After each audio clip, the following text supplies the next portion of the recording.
यमदूत तो भाग गए, लेकिन ये तो सब सुन रहा था, मरा तो था नहीं अभी, वो तो प्राणों को लेने ही तो आए थे, उनको देख के ही तो डरा था, तो ये सब सुन रहा था।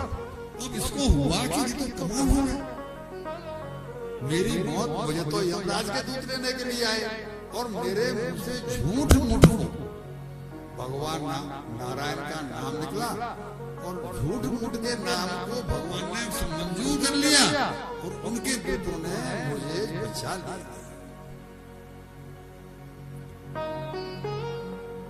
ये कहता है कि यदि मैंने ये नाम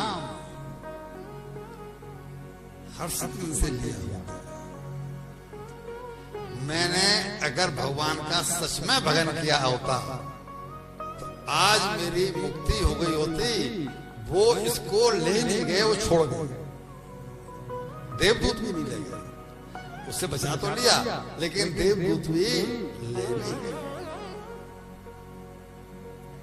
और फिर ये खुशी खुशी अपने परिवार को, बच्चों को, जो 10 बच्चे थे, जो उल्टा थी, अब इसको किसी से कोई मतलब नहीं, क्योंकि इसने अपनी आंखों से, अपने कानों से वो दृश्य देख लिया था। ये उसी समय घर से निकला और इसने हरिद्वार में जाकर भगवान की सच्ची भक्ति की, सच्ची भक्ति की। उसका परिणाम ये हुआ कि कुछ समय के भक्ति के बाद में, 10-20 साल की भक्ति के बाद में इसको मुक्ति मिली, भगवान ने अपनी शरण में लिया। लेकिन ये तो गया पर हमें एक उपदेश देगा, और हमको एक उपदेश देगा क्या कि मेरी जैसी भूल आप लोग मत करना। जब तक मेरे तन में प्राण रहे, शक्ति रही, मैंने भगवान का नाम नहीं लिया, मैंने ऐसा कोई पाप था जो नहीं किया, नहीं छोड़ा। आप ये भूल मत करना और समय के रहते सत्संग की महिमा को, भगवान नाम की महिमा को पहचान। डोंगरे जी महाराज कहते थे, वो पूछते थे श्रोताओं से कि ये बताओ कि सभी शास्त्र कह रहे हैं, तुम्हारे माता पिता कह रहे हैं, संत महात्मा कह रहे हैं, फिर ये ऐसा क्यों होता है कि चित्त में बात घुसती नहीं? वो श्रोताओं से पूछते थे, उनका जो साहित्य हमने पढ़ा है उसी का ये प्रसंग है। तो कोई जवाब तो दे नहीं पाता था, किसी को पता ही नहीं कैसा क्यों होता कि सब हमसे कह रहे हैं, लेकिन कोई भी बात हमारे हृदय में घुसती नहीं। तो वो कहते थे कि हमारा घर भोग भूमि है, योग भूमि। किसी को इससे इनकार है? हम कितना योग करते हैं घर में? हमारे घर में जो भी है वो भोग भूमि। वो कहते हैं चूंकि भोग भूमि है इसलिए जल्दी से हमारा मन कथा सत्संगों में नहीं लगता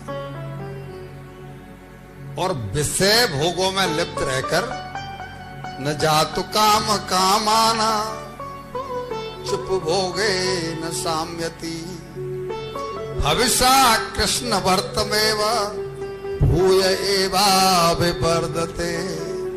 कभी भी सात्विकता की वृद्धि हो नहीं। जितना चित्त हमारा यहाँ लग रहा है, क्योंकि ये योग भूमि नहीं, ये भोग भूमि नहीं, ये योग भूमि है। माता वैष्णो देवी के दरबार में हम बैठे हैं।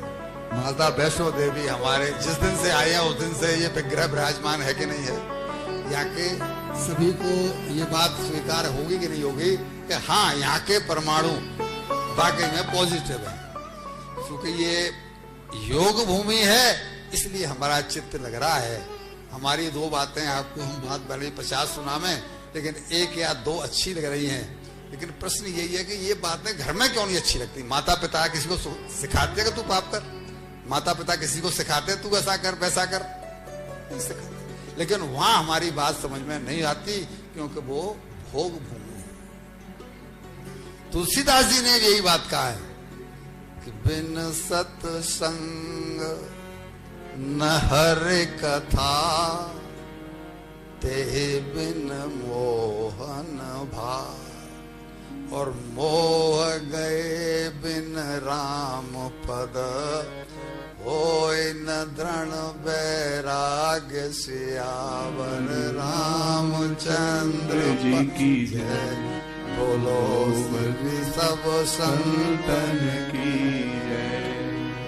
भगवान से प्रेम होगा जब कभी भी होगा, हमको इस जन्म में होगा, अगले 1500 जन्मों में होगा, कभी न कभी तो होगा, क्योंकि उसके लिए ही ये शरीर मिला है। जब कभी भी होगा तब होगा कथा सत्संगों से ही, दूसरा कोई रास्ता।